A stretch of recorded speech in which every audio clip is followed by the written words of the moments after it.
Hi అండి. ఈరోజు bread omelette ఎలా చేసుకోవాలో చూపిస్తున్నాను. ముందుగా కావాల్సిన పదార్థాలు ఒక 2 గుడ్లు తీసుకున్నాను. అలాగే 4 బ్రెడ్ పీసెస్ తీసుకున్నాను. కొత్తిమీర, కరివేపాకు, ఆనియన్స్ తీసుకున్నానండి. చూడండి, ముందుగా ఆనియన్స్ ఇలా సన్నగా కట్ చేసుకుంటున్నానండి. చాలా సన్నగా కట్ చేసుకోవాలి. చూడండి, నేనైతే ఈ విధంగా కట్ చేసుకుంటున్నాను. అలాగే కరివేపాకు, కొత్తిమీర కూడా కట్ చేసుకోవాలండి కొంచెం సన్నగా. చూడండి, నేను చూపించే విధంగా కట్ చేసుకోవాలి మొత్తం. చాలా టేస్టీగా ఉంటుందండి. మీరు కూడా తప్పకుండా ట్రై చేయండి. మొత్తం ఇలా కట్ చేసుకున్న తర్వాత ఇప్పుడు గిన్నెలోకి వేసేసుకుందామండి. ఇలా కట్ చేసుకున్నవన్నీ ముందు ఉల్లిపాయలు వేసేసుకుంటున్నానండి. తర్వాత కొత్తిమీర, కరివేపాకు కూడా కట్ చేసుకున్నాం కదండి, అవి కూడా వేసేసుకుంటున్నాను. ఇప్పుడు చిటికెడంత పసుపు వేసుకుందాం. ఒక స్పూన్ కారం వేసుకుందామండి. కొంచెం స్పైసీగా కావాలంటే కొంచెం ఎక్కువ వేసుకోండి. నేనైతే ఒక స్పూన్ వేసుకుంటున్నాను. అలాగే టేస్ట్కి సరిపడినంత సాల్ట్ వేసుకోవాలి. చూడండి, ఇట్లా వేసుకున్న తర్వాత మొత్తం మిక్స్ చేయాలండి. బాగా కలుపుకోవాలి. ఒక స్పూన్ తీసుకొని మొత్తం బాగా కలిపేసుకుంటున్నానండి. అలాగే 2 ఎగ్స్ ఉన్నాయి కదండి, ఎగ్స్ కూడా పగలగొట్టుకొని వేసేసుకోవాలి. ఇలా పగలగొట్టుకొని వేసుకొని మొత్తం బాగా మిక్స్ చేయాలండి. చూడండి, ఈ విధంగా కలిపేసుకోవాలి మొత్తం. చాలా టేస్టీగా ఉంటాయండి. మీరు కూడా తప్పకుండా ట్రై చేయండి. పిల్లలు ఎంతో ఇష్టంగా తింటారు. ఈవినింగ్ టైంలో ఇలా చేసి పెడితే చాలా ఇష్టంగా తింటారండి.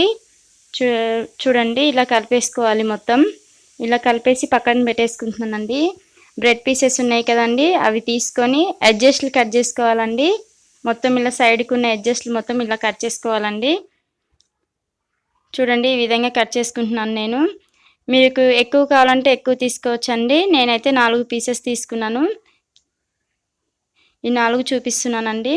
చూడండి, ఇలా కట్ చేసిన తర్వాత ఇప్పుడు స్టవ్ ఆన్ చేసి ఒక ప్యాన్ పెట్టుకోవాలి. ప్యాన్ వేడయ్యాక ఆయిల్ వేసుకోవాలండి. చూడండి, ఇట్లా బ్రెడ్ ఒక్కొక్క పీస్ తీసుకొని ఇలా డిప్ చేయాలండి. మొత్తం ఇలా డిప్ చేసి ఒక్కొక్కటి వేసుకోవాలండి. ఆయిల్ మొత్తం ఇలా స్ప్రెడ్ అయ్యేటట్టు చూసుకోవాలి. చూడండి, వేడైపోయింది కదా, ఇప్పుడు ఒక్కొక్కటి వేసుకుందామండి.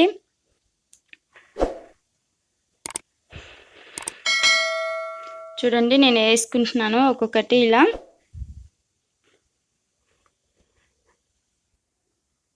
ఇంకొకటి కూడా వేసుకుంటున్నానండి.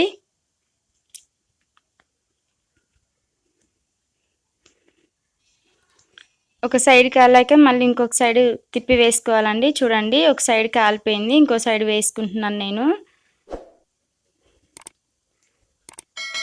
పిల్లలైనా ఎవరైనా సరే చాలా ఇష్టంగా తింటారండి. మీరు కూడా ట్రై చేయండి.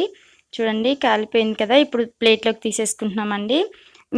ఇంకా ఉన్నాయి కదండి, అవి కూడా చూపిస్తున్నాను. మీకు ఎక్కువ కావాలంటే ఎక్కువ చేసుకోవచ్చండి. నేనైతే 4 చూపిస్తున్నాను. ఇంకోటి కూడా వేసుకుంటున్నానండి. కొంచెం బ్రౌన్ కలర్లో కాలే వరకు ఉంచుకోవాలి. చూడండి, ఈ విధంగా కాల్చుకోవాలి మొత్తం. ఎక్కువ టైం ఏం పట్టదండి, 5 నిమిషాల్లో ప్రిపేర్ అయిపోతుంది.